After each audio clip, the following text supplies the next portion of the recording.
появятся эти же ваххабисты, там обязательно прольется кровь. Их надо уничтожать.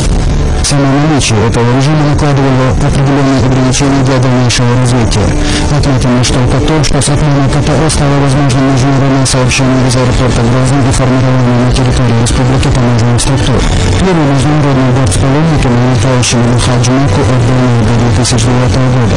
Стал борт наложен регулярное международное сообщение, правда, пока только чартерных рейсов.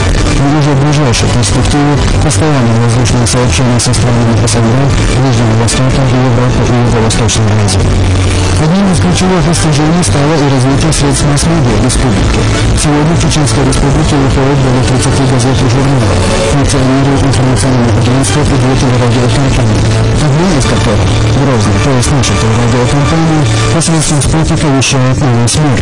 И теперь в любой точке земного шара можно, как говорится, из первых рук узнать достоверную информацию о том, что происходит в Чеченской республике. Это в первую очередь связано с сегодня.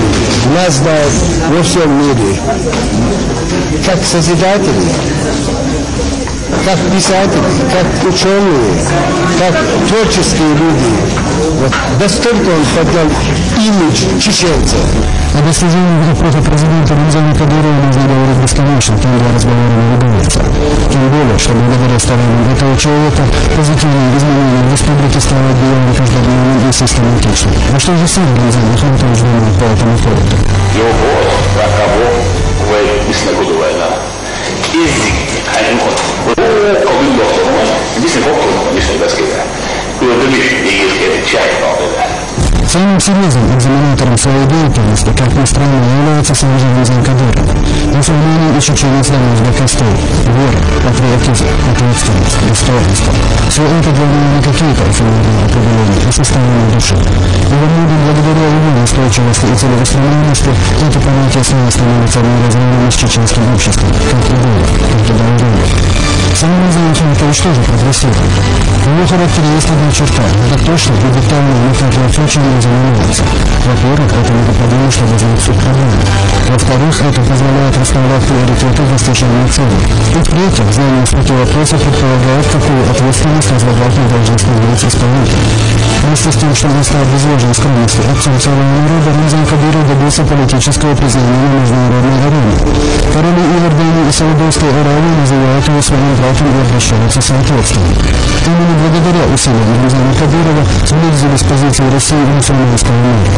А позиции самой Чеченской республики в мире ислама ничуть не ниже, чем у ряда независимых государств. В Грозном ежегодно проходит миротворческий форум «Ислам, религия, мира и созидания», в котором участвуют представители более чем 40 стран, причем не только мусульманских. Показателем и тот факт, что Рамзан Кадыров стал единственным россиянином, участвовавшим в священном ритуале омовения Каабы. И если быть честным до конца, именно Рамзан Кадыров играет основную стабилизирующую роль в Кавказском регионе. Одним словом, можно говорить долго и все равно не сказать всего. А по большому счету, 2 года президентства Рамзана Кадырова оказались самыми прогрессивными в истории чеченского общества. Остается только пожелать, чтобы Рамзан Ахматович Кадыров оставался на посту президента Чеченской республики столько, насколько это возможно. Причем пожелать самому Рамзану Кадырову, чеченскому народу и всем друзьям чеченского.